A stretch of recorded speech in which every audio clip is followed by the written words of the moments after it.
أعوذ بالله من الشيطان الرجيم. بسم الله الرحمن الرحيم. يقولون لئن رجعنا إلى المدينة ليخرجن الأعز منها الأذل ولله العزة ولرسوله وللمؤمنين ولكن المنافقين لا يعلمون. يا أيها الذين آمنوا لا تلهكم أموالكم ولا أولادكم عن ذكر الله ومن يفعل ذلك فأولئك هم الخاسرون. وأنفقوا مما رزقناكم من قبل أن يأتي أحدكم الموت فيقول رب لولا أخرتني إلى أجل قريب فأصدق وأكن من الصالحين. ولن يؤخر الله نفسا إذا جاء أجلها والله خبير بما تعملون.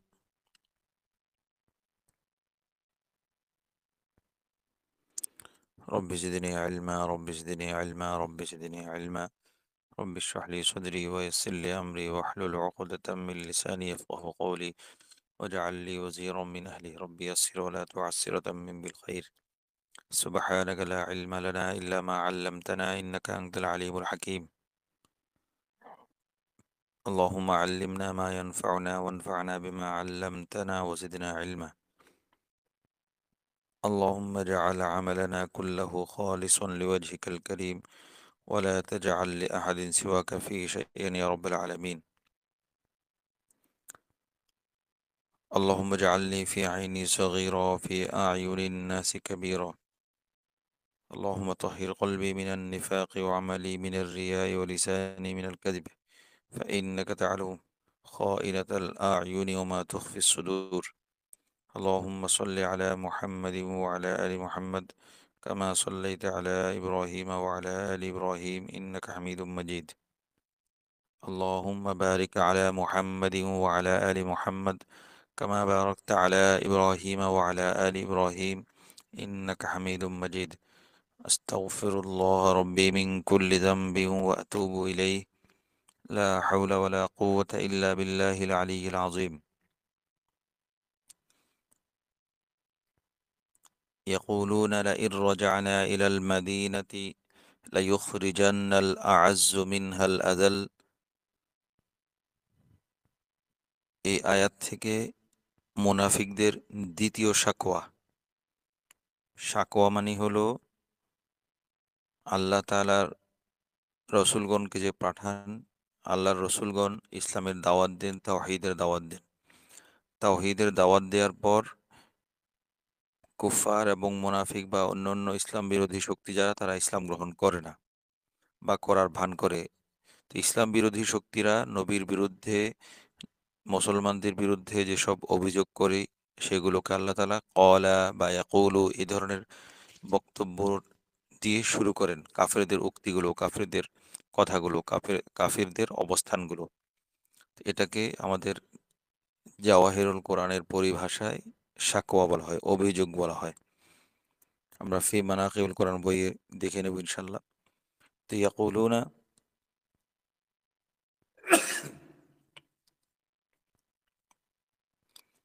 মুনাফিকরা বলে, তারা বলে, ইয়াকুলুনা তারা বলে, কারা? মুনাফিকরা।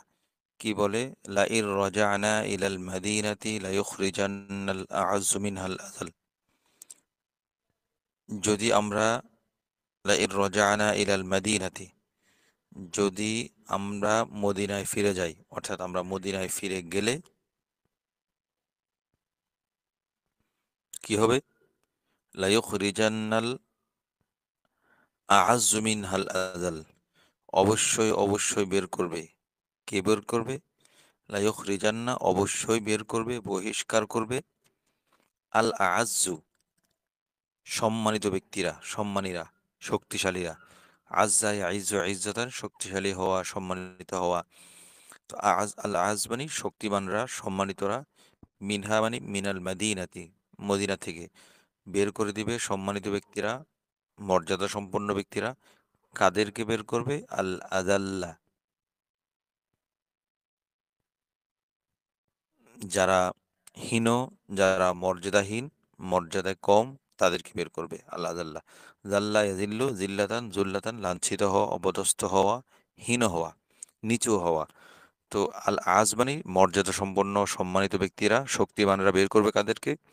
আল আজাল্লা, দুর্বলদেরকে, হীনদেরকে, নিচু প্রকৃতির লোকদেরকে, প্রকৃতি বা নিচু এ, স্তরের লোকদেরকে বের করবে মদিনা থেকে।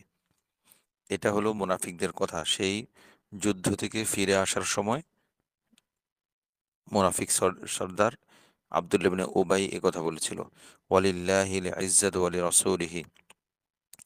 আমরা গতকালও বলেছি, আমাদের ফি মানাকিবিল কোরআন বই আমরা যে সাকওয়া, সেটা আমরা দেখার চেষ্টা করব। তাহলে সাকওয়া দুই প্রকার। একটা হলো কোনো সাকওয়ার অভিযোগের জবাব থাকে, আল্লাহ তাআলা কোনো অভিযোগের জবাব দেন না, সাকওয়ার জবাব দেন না। এই যে সাকওয়া, গতকালের সাকওয়ার জবাব ছিল। আজকে যে সাকওয়া, অষ্টম আয়াতে যে সাকওয়ার কথা বলা হচ্ছে, সে সাকওয়ারও আল্লাহ তাআলা জবাব দিয়েছেন। এখন জবাবে সাকওয়া শুরু হবে। কাফেরদের, মুনাফিকদের সাকওয়া ছিল, লা ইর রাজানা ইলাল মাদিনাতি লা ইখরিজান্নাল আ'আজ্জু মিনহাল আযাল। সাকওয়া বলতে আমরা যে শাব্দিক অর্থ অভিযোগ যদি ধরে বসে থাকি, তাহলে আমাদের বিষয়টা স্পষ্ট হবে না। মানে মুনাফিক, কাফের, ইসলাম বিরোধী শক্তিতে যে কোনো কথা, মানে নবীজির বিরুদ্ধে, ইসলামের বিরুদ্ধে যায় এমন কথাকে আমরা সাকওয়া বলবো। সেটা অভিযোগ হোক, বা কোনো সংকল্প হোক, বা কোনো পরিকল্পনা হোক, যাই হোক, সেটাকে আমাদের পরিভাষায় আমরা সাকওয়া বলবো। তো আল্লাহ তাআলা কোনো সাকওয়ার জবাব দেন, কোনো সাকওয়ার জবাব দেওয়ার প্রয়োজন মনে করেন না। তো আল্লাহ তাআলা এই দুটি মুনাফিকদের, এই পরপর দুটি সাকওয়ার আল্লাহ তাআলা জবাব দিচ্ছেন। এই সাকওয়ার, অষ্টম আয়াতে যে সাকওয়ার জবাব কি?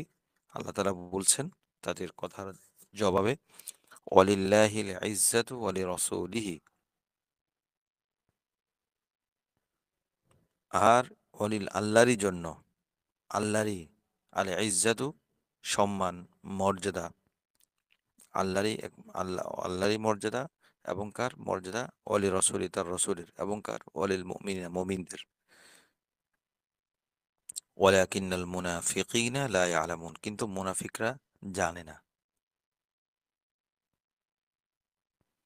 তো ইয়াকুলুনা লা ইর রাজানা, এই আয়াতের শুরু থেকে মুনাফিকদের সাকওয়া কথা বলা হচ্ছে। এরপর তাদের সাকওয়াটা কি? লা ইর রাজানা ইলাল মাদিয়াতি আজ লা ইউখরিজান্নাল আ'আজ্জু মিনহাল আযাল। তারা বলে কি?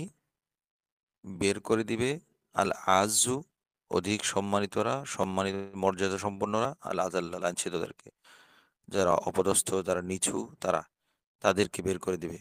গতকাল যেমন বলা হয়েছিল যে ওয়ালাকিন্নাল মুনাফিকিনা লা ইয়াফকাহুন, পাশাপাশি তারা তারা কি বলেছিল? তোমরা খরচ করো না, ব্যয় করো না মুমিনদের জন্য, তাহলে তারা কি হবে? ছত্রভঙ্গ হয়ে যাবে। এটা ছিল তাদের এক চরম নির্বুদ্ধিতা, চরম অজ্ঞতা। আজকের বাক্য দ্বারাও, আজকে যে সাকওয়া, সেটার মাধ্যমে তাদের চরম অজ্ঞতা আর বেকুবি প্রকাশ পেয়েছে, যে লা ইউখরিজান্নাল আ'আজ্জু মিনহাল আযাল্লা। তো এই কথা যে সম্মানিতরা, মর্যাদা সম্পন্নরা, যারা হীন নিচু লোক, তাদেরকে বের করে দিবে, এটাও তাদের এক ধরনের অজ্ঞতা, এটাও তাদের এক ধরনের জাহালত, এটাও তাদের এক ধরনের বোকামি। তারা কাকে সম্মানিত বলবে, কাকে অসম্মানিত বলবে, এই হিসাব বা এই মানদণ্ডই তাদের ভিতরে গড়ে ওঠেনি। তো আল্লাহ তাআলা তাদের এই বোকামি, নির্বুদ্ধিতার জবাবে আল্লাহ তাআলা বলছেন, সম আল আযুত, মুনাফিকরা বলেছিল তারা এবং তাদের যারা অনুসারী, তারাই আজ সম্মানিত। আর মুসলমান এবং রসুল সাল্লাল্লাহু আলাইহি ওয়াসাল্লাম, আল্লাহ এই পক্ষ হলো আল আজাল, লাঞ্ছিত, অপদস্থ, হীন, নীচ। আল্লাহ তাআলা এই জবাব দিচ্ছেন যে আল্লাহ তাআলা, মানে সম্মান শুধু আল্লাহর, ওয়ালিল্লাহ, আল্লাহরই জন্য সম্মান। আল ইজ্জাত সম্মান, মর্যাদা। তো ৩ ধরনের মর্যাদা, মানে মর্যাদা আল্লাহর জন্য, রসুলের জন্য, মুমিনদের জন্য। তবে তবে ৩ জনের মর্যাদার স্তর ধরন ভিন্ন। আল্লাহ তাআলা যে আল ইজ্জা আর সম্মান মর্যাদা, সেটা বিজ্জাত, সত্তাগতভাবে। আল্লাহ তাআলা সম্মান সত্তাগতভাবে, একদম স্বয়ংসম্পূর্ণভাবে, এটা বিল ইস্তিকলাল, স্বাধীনভাবে আল্লাহ তাআলা অন্য কোনো মুখাপেক্ষী বা অন্য কোনোর উপর ভরসা বা অন্য কোনো আপেক্ষিকতার কারণে আল্লাহ তাআলা সম্মানিত, এমন না। আল্লাহ তাআলা বিজ্জাত, সত্তাগতভাবে সম্মানিত। আল্লাহ তাআলা স্বাধীনভাবে সম্মানিত। অন্য কারো সাহায্যে, অন্য কোনো মাধ্যমে বা অন্য কোনো অনুসরণের কারণে, অন্য কিছুর সাথে সম্পৃক্তির কারণে আল্লাহ তাআলা সম্মানিত, বিষয়টা এমন নন। তো আল্লাহ তাআলার ক্ষেত্রে বিষয় হলো কি, আল্লাহ আল ইজ্জা সম্মান আল্লাহর জন্য, সেটা কিভাবে? স্বাধীনভাবে, বিজ্জাত, সত্তাগতভাবে। আর সম্মান কার জন্য? ওয়ালি রসুলিহি, তার রসুলের জন্য। তো রসুলের সম্মানটা বিজ্জাত নয়, সত্তাগতভাবে নয়, বিল ইস্তিকলাল, স্বাধীনভাবে নয়। কিভাবে? সেটা হলো বিওয়াজহি তাআল্লুকি মা আল্লাহ, আল্লাহর সাথে সম্পৃক্তির কারণে রসুলের সম্মান। তাহলে সম্মানের ধরন আলাদা হয়ে গেল। রসুলের সম্মান কেন? আল্লাহর সাথে সম্পৃক্তি, বিওয়াজহি তাআল্লুকি মা আল্লাহ।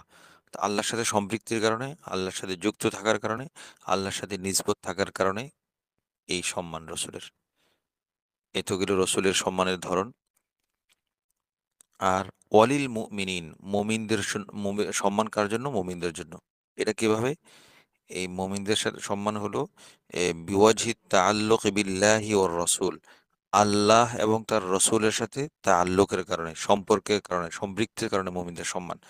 তবে যদিও দেখতে আমরা বিষয়টা এভাবে দেখছি, ওয়ালিল্লাহি, আল্লাহর জন্য সম্মান, তার রসুলের জন্য, মুমিনদের জন্য সম্মান। তো এক স্বাভাবিকভাবে দৃষ্টিতে দেখতে গেলে মনে হয় যেন আল্লাহ রসুল সম্মান, সবার সম্মান একই ক্যাটাগরির, একই স্তরের, একই ধরনের না। কার জন্য সম্মান সেটা আমরা আলাদা করে দেখিয়েছি, সেটা আমরা মনে রাখবো ইনশাল্লাহ। এরপর আল্লাহ তাআলা কি বলছেন? ওয়ালাকিন্নাল মুনাফিকিনা লা ইয়ালামুন, কিন্তু মুনাফিকরা বিষয়টা জানে না, যে সম্মান যে আল্লাহর জন্য, সম্মান যে রসুলের জন্য, ইজ্জত যেটা তারা নিজে থেকে আ'আজ্জু ভেবেছিল, মনে করেছিল, দাবি করেছিল। আর মুমিনদেরকে, আল্লাহর পক্ষকে আল আযাল্লা মনে করেছিল, দাবি করেছিল। কিন্তু আল্লাহ তাআলা তাদের কথাকে রদ করে সাথে সাথে বলছেন ইজ্জত আল্লাহর, রসুলের এবং মুমিনের। তো কার ইজ্জতটার ধরন কেমন সেটা আমরা আলহামদুলিল্লাহ বুঝেছি। তো শেষে মুনাফিকদের হামাকত, গত আয়াতের মতো, আগের আয়াতের মতো, এই আয়াতেও শেষে এসে আল্লাহ তাআলা কি করছেন? এই আল্লাহ তাআলা জবাবে সাকওয়া দেওয়ার পর মুনাফিকদের নির্বুদ্ধিতা, মূঢ়তা, বোকামি, অজ্ঞতার কথা তুলে ধরছেন। ওয়ালাকিন্নাল মুনাফিকিনা লা ইয়ালামুন, মুনাফিকরা জানে না। কি জানে না? জানে না যে, যে ইজ্জতের ভিত্তি, ইজ্জতের এই মূল, সেটা হলো আল্লাহ। কিন্তু মুনাফিকরা ভেবেছিল কি, ইজ্জতের মূল হলো যে জাগতিক ক্ষয়িষ্ণু, জাগতিক ধ্বংসশীল, নশ্বর বিষয়গুলো হলো ইজ্জতের মূল চাবিকাঠি, ইজ্জতের মূল কাঠামো, মূল ভিত। যে সম্মান, সামাজিক মর্যাদা, প্রতিপত্তি ইত্যাদিকে তারা মনে করেছিল ইজ্জতের, সম্মানের প্রতীক বা সম্মানের মূল ভিত। অথচ আল্লাহ তাআলা বলছেন যে না, এসব বিষয় ইজ্জতের বা সম্মানের ভিত না। মূল সম্মান হলো, সব সম্মান আল্লাহর, এবং আল্লাহর সাথে সম্পৃক্তির সাথে সমস্ত সম্মান বা মর্যাদা নিহিত। এই হলো মূল কথা। তো আমার, এখন আমি আমার বিষয়টা বিচার করব যে আমার সম্মান কেমন, আমি কি আল্লাহর সাথে কতটুকু সম্পৃক্ত। আমি যতটা আল্লাহর সাথে সম্পৃক্ত, আমি যতটা আল্লাহ রসুলের সাথে সম্পৃক্ত, আমার সম্মান ততটা হবে। আহ, এছাড়া সমাজে আল্লাহর সাথে সম্পৃক্তি নেই, আল্লাহর সাথে সংযুক্তি নেই, আল্লাহর সাথে সম্পর্ক নেই, এমন কেউ যদি জাগতিক বিচারে সম্মানিত হয়ও, কিন্তু বাস্তবে প্রকৃতপক্ষে তিনি সম্মানিত নন, সে সম্মানিত নয়। সে মুমিন, একজন সাধারণ মুমিন যে আল্লাহর সাথে আল্লাহ বিল্লাহ করে, আল্লাহর সাথে সম্পর্ক রেখে চলে, তার যেমন মর্যাদা প্রকৃত অর্থে ওই আরেকজন যে সামাজিক প্রতিপত্তির অধিকারী কিন্তু আল্লাহর সাথে সম্পর্ক নেই, সে সম্মানিত হতে পারে না। আয়াত কি, যুক্তি কি? আল্লাহর কথা, আল্লাহর কালাম, ওয়ালিল্লাহিল ইজ্জাতু ওয়ালি রাসূলিহি ওয়ালিল মুমিনিন ওয়ালাকিন্নাল মুনাফিকিনা লা ইয়ালামুন। আগের আমাদের আগে একজন খতিব ছিলেন, জাতীয় খতিব বাইতুল মোকাররমের, মাওলানা ওবায়দুল হক সাহেব। তো তাকে একবার বোধহয় সেনাকুঞ্জে বা সেনাবাহিনীর কোনো অনুষ্ঠানে দাওয়াত দেওয়া হয়েছিল। তখন বোধহয় দেশের প্রেসিডেন্ট ছিলেন আব্দুর রহমান বিশ্বাস, বিএনপির, মনে হয়, যতটুকু মনে পড়ে। তো তখন কি করলো, সেনাকুঞ্জে তো প্রেসিডেন্ট তিনি যেহেতু আইন বলে রাষ্ট্রের, সংবিধান বলে রাষ্ট্রের প্রধান ব্যক্তি, তো তার জন্য বিশাল একটা চেয়ার থাকে যে কোনো রাষ্ট্রীয় অনুষ্ঠানে। তিনি সেখানে বসেন, বাকিরা সবাই যার যার এই হিসেবে ছোট ছোট চেয়ার। তো যখন সেখানে খতিব ওবায়দুল হক সাহেবকে দাওয়াত দেওয়া হলো, তিনিও গেলেন। যাওয়ার পর যখন দেখলেন যে প্রেসিডেন্টের জন্য বিশাল এক ওই কাঠের চেয়ার আছে না, ও একদম একদম রোবটের মতো সোজা হয়ে বসে থাকতে হয়, হাতলওয়ালা, এম, তোয়ালে থাকে, লাল তুল গদি লাগানো। তো এটা দেখার পর খতিব ওবায়দুল হক সাহেব বললেন, উনি তো সিলেটের ছিলেন না, সুনামগঞ্জ বা কোনো সিলেটি ভাষাতেই বললেন, মানে চেয়ার একটা কেন? তিনি খুব গরম বলছে, এরকম চেয়ারটা দুইটা দুইটা থাকবে, আমি কি প্রেসিডেন্টের চেয়ে মর্যাদা সম্মান কি কম নাকি? তিনি এ, তো ওনার চোটপাট দেখে হম্বি তম্বি দেখে সাথে সাথে সেনা অফিসাররা আরেকটা ঠিক হুবহু ওই মাপের একটা চেয়ার এনে প্রেসিডেন্টের চেয়ারের পাশে বসিয়েছে। এরপর খতিব লোক সব বসেছেন। তো ওয়ালিল্লাহিল ইজ্জাতু ওয়ালি রাসূলি ওয়ালিল মুমিনিনা ওয়ালাকিন্নাল মুনাফিকিনা লা ইয়ালামুন। তো ইজ্জত সম্মান একমাত্র আল্লাহর জন্য, এবং আল্লাহর সাথে সম্পৃক্তির মাধ্যমে রসুলের জন্য এবং মুমিনদের জন্য। এটা আমাদেরকে, এটা সবসময় আমার মাথায় থাকতে হবে।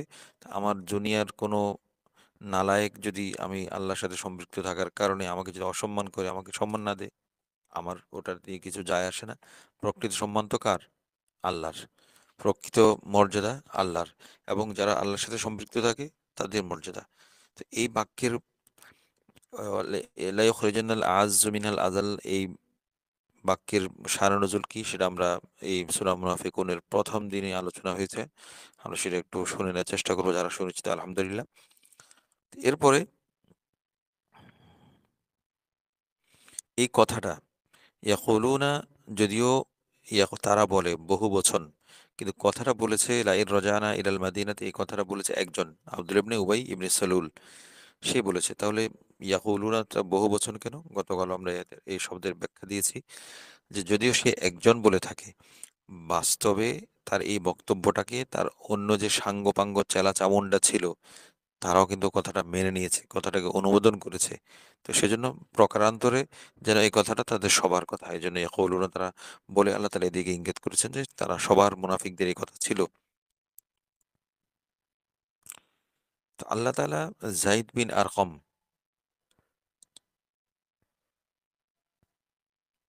তিনি বয়সে খুব বেশি বড় ছিলেন না, সদ্য কিশোর পেরোনো বা সদ্য তারুণ্যে পা রাখা বা এই এই এই আশেপাশে বয়সে ছিলেন। আব্দুল ইবনে উবাই যখন এই কথা বলেছিল লা ইখরিজান্নাল আ'আজ্জু মিনাল আযাল, সেই যুদ্ধে অভিযান থেকে ফেরার পথে, সেখানে যায়েদ বিন আরকম ছিলেন। তো তিনি সাহাবী, প্রকৃত সাহাবী, কিশোর সাহাবী বা তরুণ সাহাবী ছিলেন। তিনি বয়সে অন্যান্য সাহাবীদের তুলনায় ছোট। ছোট হওয়া সত্ত্বেও আব্দুল ইবনে উবাইয়ের এই উক্তিটা ঔদ্ধত্যমূলক উক্তি, তার এই হম্বিতম্বি, তার এই দর্প জায়েদ বিন আরকমের ভালো লাগেনি। তার কাছে বিষয়টা খুবই ওই অসম্মানজনক মনে হয়েছে মুমিনদের শানে, রসুলের শানে, নবীজির শানে, মুহাজিরদের শানে। তখন তিনি কি করলেন, এক দৌড়ে নবীজির কাছে এসে এই বিষয়ে অভিযোগ করলেন। এরপর অভিযোগ করার পর নবীজি তো আল্লাহ স্বাভাবিক স্বাভাবিক হিসাবে আব্দুল ইবনে উবাইকে ডাকালেন। আব্দুল ইবনে উবাই যথারীতি অস্বীকার করলো, কসম টসম ইত্যাদি নানাভাবে। তো একজন যুবক, তরুণ, অল্প বয়সী, পুরো মদিনার একজন, তাদের ভাষায় আল আজ, পুরো সম্মানিত একদল ব্যক্তির বিরুদ্ধে নবীজির কাছে অভিযোগ করেছেন, এবং নবীজির যদিও নবীজি তো গায়েব জানতেন না, তো নবীজি আব্দুল্লাহ ইবনে উবাইর যে কসম খেয়ে বলছে, এটা আব্দুল্লাহ ইবনে উবাই বলেছে যে আমি এই কথা বলিনি, তো নবীজি সেটা মেনে নিয়েছেন। তখন এই কিশোর বা এই সদ্য কৈশোর পেরোনো তরুণ সাহাবীর সত্যায়নে আল্লাহ তাআলা কোরআন নাজিল করেছেন। পুরো পুরো সূরা মুনাফিকুন, এই সূরা যায়েদ বিন আরকামের কে সত্য প্রমাণ করার জন্য তার সত্যায়নে এই সূরা মুনাফিকুন নাজিল করা হয়েছে। আমি যত ছোট হই, যত দুর্বল হই, যত অসহায় হই, আমি যত সহায় সম্বলহীন হই, আমি সবসময় সত্য কথা বলার চেষ্টা করব। হ্যাঁ, প্রাণ নাশের আশঙ্কা থাকলে, সাময়িক কোনো সমস্যার কারণে আমি হয়তো সত্য কথা প্রকাশ করতে পারবো না, কিন্তু সময় সুযোগ থাকলে আমি যত ছোট্ট হই, সত্য বলতে পিছপা হব না। আমি যত দুর্বল হই, আমি সত্য প্রকাশে পিছপা হব না। আল্লাহ তাআলা আমার সাথে থাকবেন, পুরো বিশ্ব আমার সাথে থাকবে, মুমিনগণ আমার সাথে থাকবেন, মুমিনগণ হক আমার সাথে থাকবে। সুতরাং আমার এই যায়েদ বিন আরকাম থেকে এই বিষয়টা শেখার আছে, অপরাধী বা বাতিল যত বড়ই হোক, তার বিরুদ্ধে কথা বলতে, তার বিরুদ্ধে মুখ খুলতে, তার বিরুদ্ধে যথাযথ স্থানে অভিযোগ দায়ের করতে সামান্যত পিছপা হব না। তো মুনাফিকরা কি বলেছিল যে লা ইর রজানা ইলাল মাদিনাতি লা ইখরাজান, তারা তাদের বিচার, তাদের পরিমাপের যে যোগ্যতা, যে দৃষ্টিভঙ্গি বা যে তাদের মানসিকতা, সেটা খুবই দুর্বল। কারণ তারা ভেবেছিল তাদের বিচারে, তাদের দুর্বল বিচারে, তাদের অসুস্থ বিচার বিচার চিন্তা বিবেচনায়, যে মুসলমানরা অসম্মানিত আজাল, আর তারা কে আল আজ সম্মানিত, তাদের শক্তি বেশি, মুসলমানরা দুর্বল। তো সব কালেই আসলে যারা মুনাফিক, তারা নিজেদেরকে খুব শক্তিশালী মনে করে, প্রবল মনে করে, আর মমিন পক্ষকে দুর্বল মনে করে। তো মমিনগণ যখন ময়দানে নেমে আসে, তখন এই মুনাফিক মুনাফিক শক্তি তারা সুর সুর করে লেজ গুটিয়ে পালায়। তো এখানেই হলো শাহবাগ এবং শাপলার পার্থক্য। শাহবাগ যারা, তারা কি বলে, লাইখরিজান্নাল আ'আজ্জু মিনহাল আযাল, তারাই মনে করে নিজেদেরকে দেশের মূলধারা, তারাই মনে করে নিজেদেরকে দেশের হর্তা কর্তা বিধাতা। শাহবাগীরা মনে করে দেশের তারা মূল, তারা শিক্ষিত, আর বাকিরা ক্ষেত, বাকিরা ছাগু, এমন তাদের বক্তব্য আর কি, তাদের দৃষ্টিভঙ্গিটা এমন। তো কিন্তু প্রকৃতপক্ষে যখন মূল শক্তি যখন মাঠে নেমে আসে, তখন প্রমাণ হয়ে যায় আল আজ কারা, আল আজাল কারা, কাদের শক্তি কেমন। তো সব সময় মুনাফিক শক্তি আসলে নিজেদের এবং মুমিনদের শক্তির বাছ বিচারে, শক্তির এ, হিসাবে তারা ভুল করে ফেলে। তারা বারবার সবসময় মনে করে যে তারাই শক্তিমান, তারাই আজ, বাকিরা আজাল। এমনি বাহ্যিক বিচারে কিছু কিছু তাদের মিডিয়া ইত্যাদি ইত্যাদি কিছু বিষয়, কুফফার শক্তি, ইসলাম বিরোধী শক্তি সমর্থনের কারণে তাদের ভিতরে এই বাষ্পটা জমে, কি সেখান থেকে তারা এই ভুল সিদ্ধান্ত নিয়ে বসে, তারাই বুঝি শক্তিমান। কিন্তু যখন সচেতন মুসলিম তৌহিদি জনতা যখন নেমে আসে, তখন পাশার দান উল্টে যায়, হিসাব উল্টে যায়। যারা নিজেদেরকে আজ ভেবেছিল, তারা আজাল্লে পরিণত হয়, আর যাদেরকে আজাল মনে করা হয়েছিল, তারা আজে পরিণত হয়। এই হলো বাস্তব জগৎ, জগতের বাস্তব সত্যের, ইসলামের পক্ষের শক্তির বাস্তব নমুনা। মুনাফিকদের যেই এই যে হম্বিতম্বি, তারা যে নিজেদেরকে আল আজ ভাবে, শক্তিমান ভাবে, বাকিদেরকে আল আজাল ভাবে, এটা হলো একটা বেলুনের মতো, বাতাস ভর্তি বেলুন আছে না, বেলুনের মতো। তো যখন মুমিনগণ রুখে দাঁড়ায়, তখন সেই তাদের বেলুনের বাতাস ফুটো হয়ে বেলুনটা ফুস হয়ে যায়, এমন। তো তাদের সমস্ত হম্বিতম্বি একটা, আমরা শুধু বেলুনের সাথে তুলনীয়। তারা মনে করে নিজেদের অনেক বড়, বেলুন দেখতে শুনতে অনেক বিশাল, সামান্য একটা সুই দিয়ে সামান্য খোঁচা দিলে ফুস করে বাতাস বেরিয়ে যায়। এই বিষয়টা আমরা মাথায় রাখবো যে মুনাফিকদের হম্বিতম্বি লম্পঝম্প ঠিক এই ধরনেরই। তো মুনাফিকরা সাধারণ মানুষকে ধোঁকা দেয় তাদের মিডিয়ার কারণে।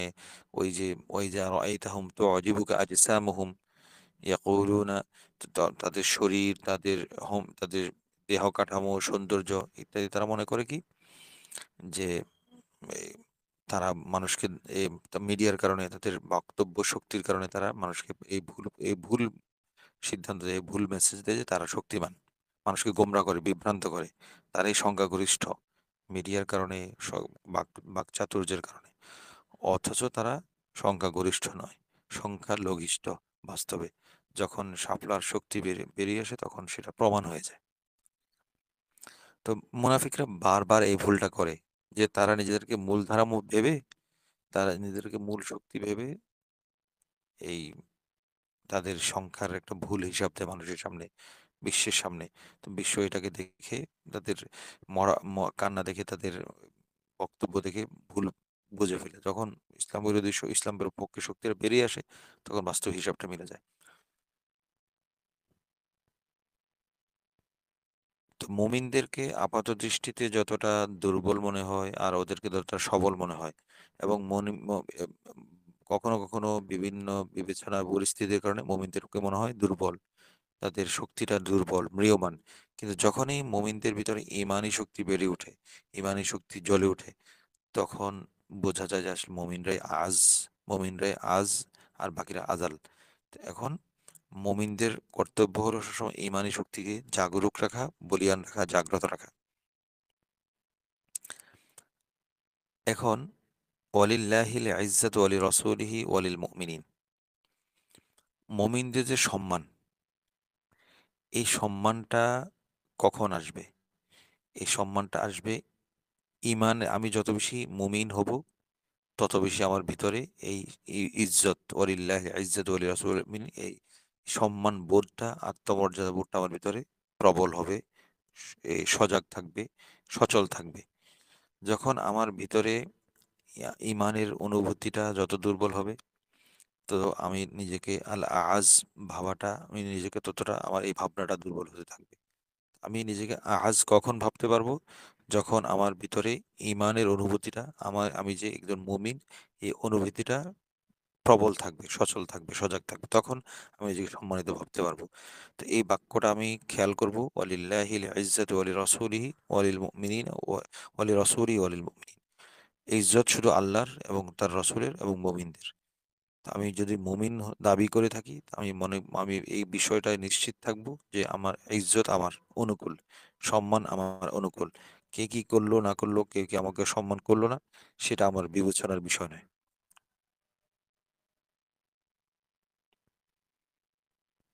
তো আমি যখন বাতিলপন্থীদের প্রচার প্ররোচনার কারণে নিজেকে ভাববো, দুর্বল ভাববো, তো এটা আসলে মূলত কেন? তার প্রচারণার জোরের কারণে। আমি তখন সাথে সাথে এই বাক্যটা মনে রাখবো যে ইজ্জত আল্লাহর এবং রসুলের, মুমিনদের। আমি একজন মুমিন, আমি নিজেকে অসম্মানিত ভাবার, লাঞ্ছিত ভাবার, হীন ভাবার কোনো কারণ নেই। আমি আমার ইমানি যে শক্তি আছে, ইমানি যে মর্যাদা আছে, সেটাকে আমি সবসময় মাথায় রাখবো, সেটা আমি সবসময় মনে রাখবো। তাহলে আমার ভিতরে বাতিল শক্তি কি বললো না বললো সেটা আমার উপর কোনো খুব একটা রেখাপাত করবে না, খুব একটা প্রভাব ফেলবে না তাদের প্রচার প্রচারণা। তো আমি আমার ভিতরে ইমানি শক্তিটা, ওয়ালাকিন্নাল মুনাফিকিনা লা ইয়ালামুন, মুনাফিকরা আসলে, যদি তারা নিজেদেরকে ভুল চিন্তার কারণে, ভুল সিদ্ধান্তের কারণে নিজেদেরকে সম্মানিত মনে করে, কিন্তু বাস্তবে তারা কিন্তু সম্মানিত নয়। তো মুমিনগণ যখন নিজেদের সম্মান নিয়ে, নিজেদের মর্যাদা নিয়ে তাদের বিরুদ্ধে রুখে দাঁড়ায়, তাদের সামনে বুক চিতিয়ে দাঁড়ায়, তখন মুনাফিকরাও নিজেদেরকে অসম্মানিত ভাবতে শুরু করে, তারাও নিজেদেরকে দুর্বল ভাবতে শুরু করে, তাদের দুর্বলতা তাদের সামনে প্রকাশ পেয়ে যায়। তো এখন আমার দুটি দৃষ্টিভঙ্গির বিষয়।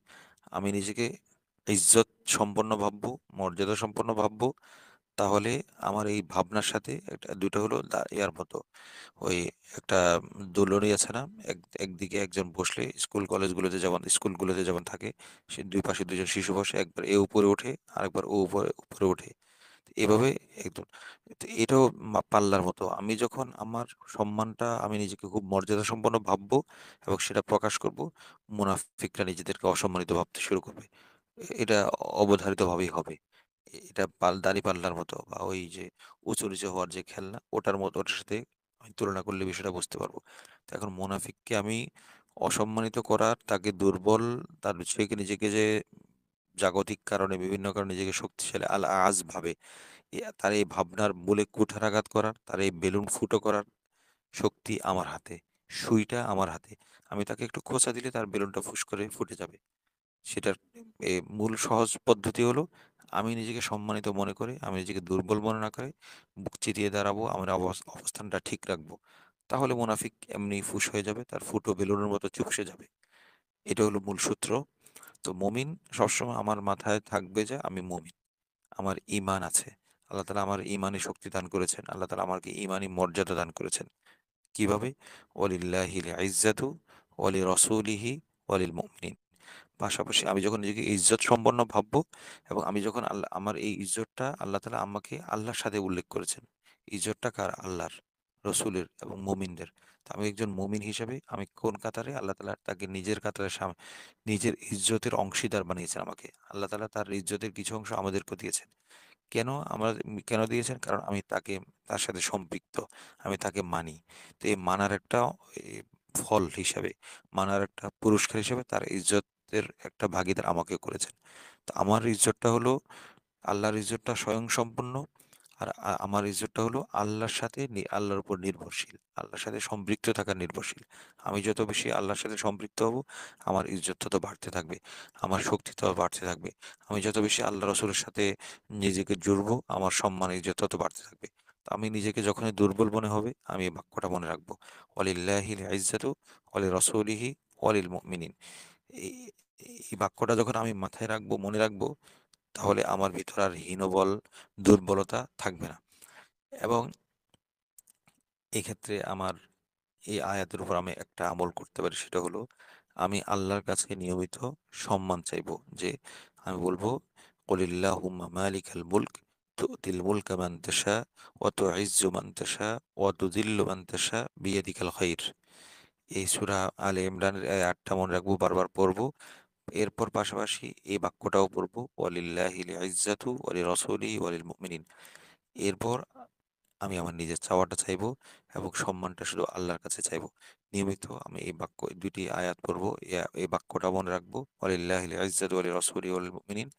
এবং যখন নিজেকে দুর্বল মনে হবে, আমি এই বাক্যটা, কোরআনের এই অবিস্মরণীয় শক্তিধারী, শক্তি সম্পন্ন বাক্যটা আমি পড়বো। ইনশাআল্লাহ আল্লাহ তাআলা আমার ভিতরে মনোবল তৈরি করে দিবেন, শক্তি তৈরি করে দিবেন।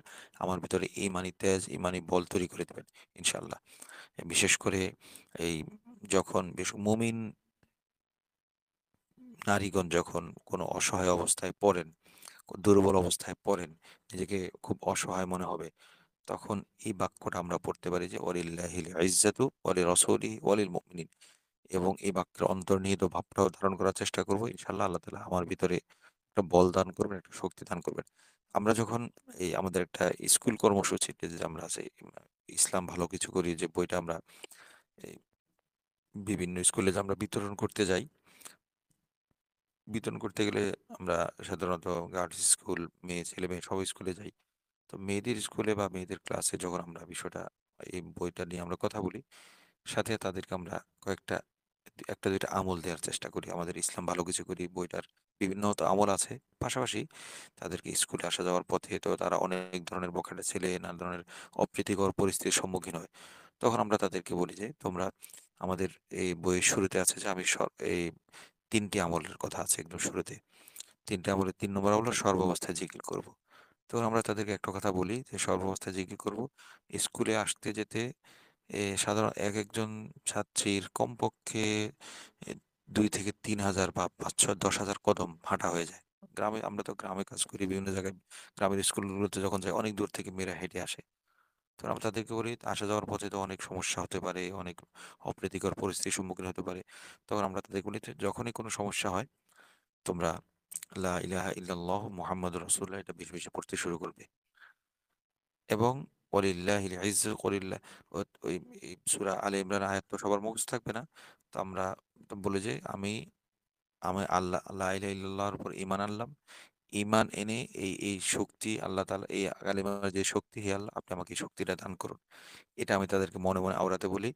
তো আলহামদুলিল্লাহ ফলাফলটা এমন যে তাদের এখন আর যে আ স্কুলে আসতে যেতে তাদের যে ভয়, সেই ভয়টা আমরা অভিজ্ঞতার আলোকে তাদের কাছ থেকে আমরা প্রতিক্রিয়া নিচ্ছি যে, লা ইলাহা ইল্লাল্লাহ যখন কালিমা পড়ে নিচের দিকে তাকিয়ে শালীনতার সাথে যখন তারা হেঁটে আসে, তাদের ভিতরে অনেকটা শক্তি বেড়ে যায়। হ্যাঁ, এটা ঠিক যে একটা নিজের গণ্ডির বাইরে যারা একটু বড় মেয়েদের একাকী বের হওয়া উচিত নয়, এবং ওই যে বিপজ্জনক পরিস্থিতি যেখানে থাকবে এমন পরিস্থিতিতে, এমন জায়গায় একাকী যাওয়া উচিত নয়। কয়েকজন মিলে যাওয়া উচিত বা নিজের অভিভাবকের সাথে আসা যাওয়া করা উচিত। এটা আমি তাদেরকে এটাও বলার চেষ্টা করি। তো পাশাপাশি আমরা এই কথাটা ইনশাআল্লাহ এখন থেকে বলব যে, ওয়ালিল্লাহিল ইজ্জাতু ওয়ালি রাসূলি ওয়ালিল মুমিনিন। এই বাক্যটা আমরা একটু মাথায় রাখবো। সেটা পুরুষ, নারী সবাই। যখনই দুর্বল পরিস্থিতিতে পড়বো, আমার নিজেকে দুর্বল মনে হবে, সেটা শারীরিক কারণে হোক, সেটা মানসিক কারণে হোক, বা ইসলাম বিরোধী শক্তির প্রচার প্রপাগান্ডার কারণে হোক, আমি এই বাক্যটা মাথায় রাখবো যে ওয়ালিল্লাহিল ইজ্জাতু ওয়ালি রাসূলিহি ওয়ালিল মুমিনিন। আল্লাহ তাআলা আমাদেরকে আমল করার তৌফিক দান করুন। আল্লাহ তাআলা আমাদের গাজার মুসলমান ভাই বোনদেরকে হেফাজত করুন। গাজা বিরোধী শক্তিকে আল্লাহ তাআলা নস্যাৎ এবং নিস্তেনাবুদ করে দিন। এবং আল্লাহ তাআলা উইগুর, চীন এবং বিশ্বের বিভিন্ন জায়গায়, সুদান সহ বিভিন্ন জায়গায় যে নির্যাতিত মুসলিম জনপদগুলোকে আল্লাহ তাআলা হেফাজত করুন। জালিম শক্তিকে আল্লাহ তাআলা নস্যাৎ করে দিন। আল্লাহ তাআলা আমাদের মানসুল কোরআন কারীমকে কবুল করুন। মানসুল কোরআন কারীমের যাবতীয় আসবাব, প্রয়োজনগুলোকে গায়বী খাজানা থেকে পুরো করে দিন। আমাদের মানসার অনলাইন এবং অফলাইন যে কার্যক্রমকে আল্লাহ তাআলা কবুল করে নিন। আল্লাহ তাআলা আমাদের মানসার জন্য স্থায়ী জায়গার বন্দোবস্ত করে দিন। এবং যারা আমাদের এই অনলাইন দর্শে অংশগ্রহণ করেন, শরীক থাকেন, আল্লাহ তাআলা তাদেরকে দুনিয়া আখিরাতে খয়র বরকত দান করুন। এবং এই কোরআন দর্শে যারা থাকেন, আল্লাহ তাদের বংশে কিয়ামত পর্যন্ত কোরআনের নূরকে, হেদায়েতের ধারাকে জারি রাখুন। এবং কিয়ামত পর্যন্ত এই কোরআনের সাথে থাকার, মেহনত করার, এবং এই ঘুম ত্যাগ করে, এই কষ্ট করে এই দর্শে শরীক থাকার যে মেহনত, সেই মেহনতের বদৌলতে আল্লাহ তাআলা কিয়ামত পর্যন্ত তাদের কবরে নিয়মিত সদকা জারিয়া হিসাবে বংশধরদের পক্ষ থেকে কোরআনের নূরের, হেদায়েতের সওয়াব জারি রাখার তৌফিক দান করুন। আমিন ওয়া আখিরু দাওয়ানা আলহামদুলিল্লাহি রাব্বিল আলামিন ওয়া মা আলাইনা ইল্লাল বালাগুল মুবিন।